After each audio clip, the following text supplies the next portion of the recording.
Good morning, Tottenham fans. Tottenham have hijacked the deal to sign Kevin Danso, right centre back. Nicked him off Wolves at the last minute. He had a medical booked, but now he has a here we go from Fabrizio Romano. In today's video, I want to talk about why I think this is a really clever signing, his strengths, his weaknesses, why we signed him, and what we still need to do in this transfer window, because we literally have 2 days left and there's still lots more to do, in my opinion. So let's go through the strengths of this Kevin Danso guy. He's strong in the tackle. This is all about all the scout reports that I've read. I have to admit, I didn't know much about this guy, so I had to read all the scout reports. I watched loads of his games. I watched highlight reels. I just did my research, basically, and this is what came up. So he's very strong in the tackle and plays on the front foot. And what that means is he will, when the striker gets the ball, he will get in there, won't give him a time to turn. He's aggressive in the tackle, a bit like Romero, if you think about how Romero plays. So, but the way he is if he's jumping into tackles, my only concern is if he doesn't, if he underestimates the pace of the Premier League, keeps trying to jump into tackles and getting skinned, because that could happen. But he's a very tough guy, very strong. So that's a good plus. Another strength he's got is a good blocker of the ball. He puts himself on the line. So I think he's one of the highest block rates in the Ligue 1, in the French league. So he puts his body on the line. He's brave. So sounds good. This sounds a good thing to me. He's fast. He's a very speedy player, which will suit Postecoglou's system down to the ground. He's not on the Van de Ven level, but he's faster than Dragushin and Romero, so his pace will come in handy. But yeah, so he'll be able to play the high line. Yeah, it seems like a good fit so far. He's also great in the air, something we probably lack in our central defenders. I know Van der Ven's over 6 foot, but he's not the best in the air. Romero's decent in the air, but I wouldn't say the best. This guy is 6'3". He dominates boxes.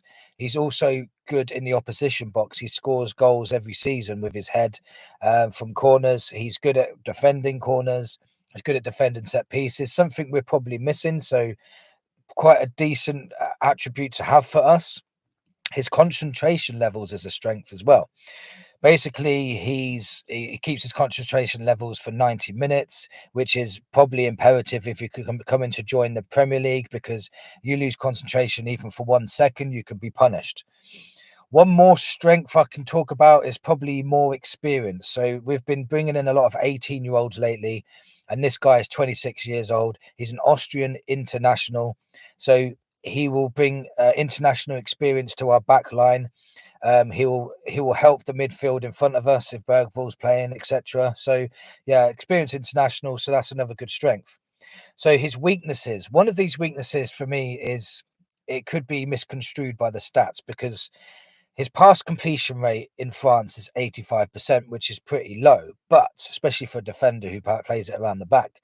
But in his defense, he does play a lot of high, long balls over the top, which he does, I think, on average, 4 long balls over the top per game, which is pretty high. So and that's a completion rate, by the way. So if he's doing 7 or 8 long balls and only 4 of them are connecting, then yes, your pass completion rate is going to go down. It's a little bit similar to Toby Alderweireld when he used to do that. His pass completion rate went down as well. So this could be a weakness, but we're going to have to see when he comes in.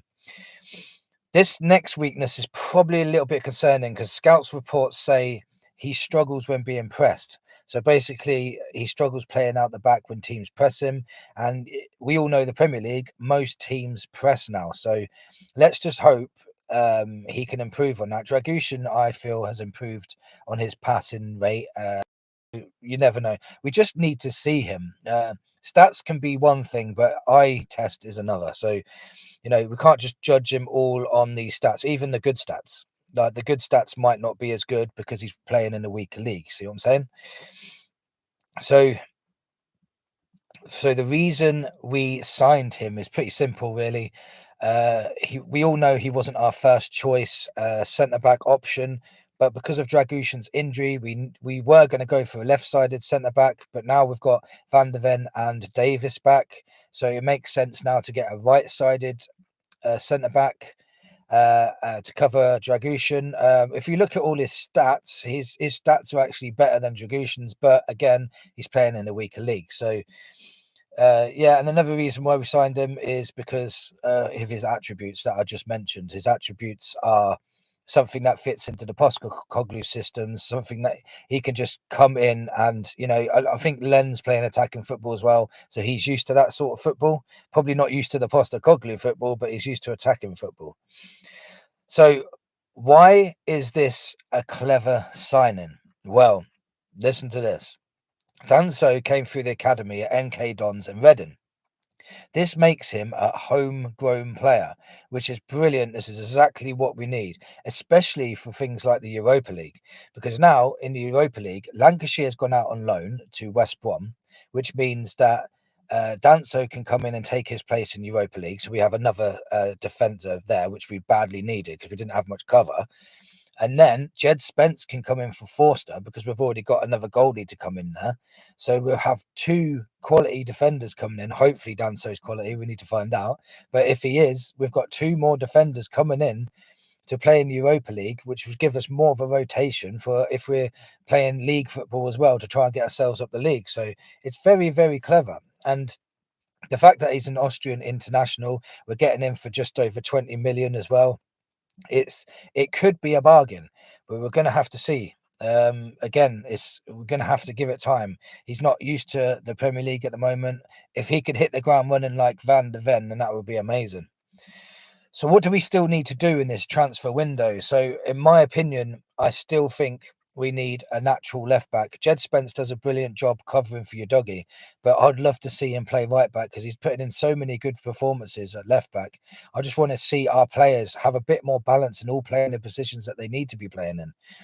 We also need a right winger, and this puts me back into the balance again. If we can get a quality right winger who can score goals, who can take on their man, and we can then put Kulusevski in the middle, which would again give us more balance. He's better in the middle. I know Odebear's coming back in the next 8 days or so, 8 to 10 days. So we'll have options again up front. And, if we brought a right winger in, a speedy right winger that can score goals before the Liverpool game, that will give us an even better chance of getting through to a final. We need to give Ange Postecoglou all the tools we can to try and get through a minor miracle at Anfield. Another player I think we need still is a DM, but I really seriously doubt we will get a DM in this window. I think this will have to happen in the summer. If we was only going to get one sign-in, who would you prioritise? Would you prioritise a left back, a DM, or a right winger? In my opinion, I would prioritise a right winger. Simply because we need more attacking force against Liverpool because our players won't be back in time to play them. And then going forward, Johnson needs to have competition on that right-hand side because we've got Odebear, Moore and Sonny, but they all prefer to play on the left and so does Werner. So we need more balance and we need a right winger, in my opinion. But he needs to be quality. So let me know in the comments what you think of this new signing. Have I not mentioned something about him that you want to mention? Is there something I have forgotten or don't know yet? Because I've done a lot of research late last night and I was a bit tired. So I decided to do the video this morning because we have kids, etc. So, but yeah, let me know what you think of this new signing and what do we need in the window still. And come on, you Spurs.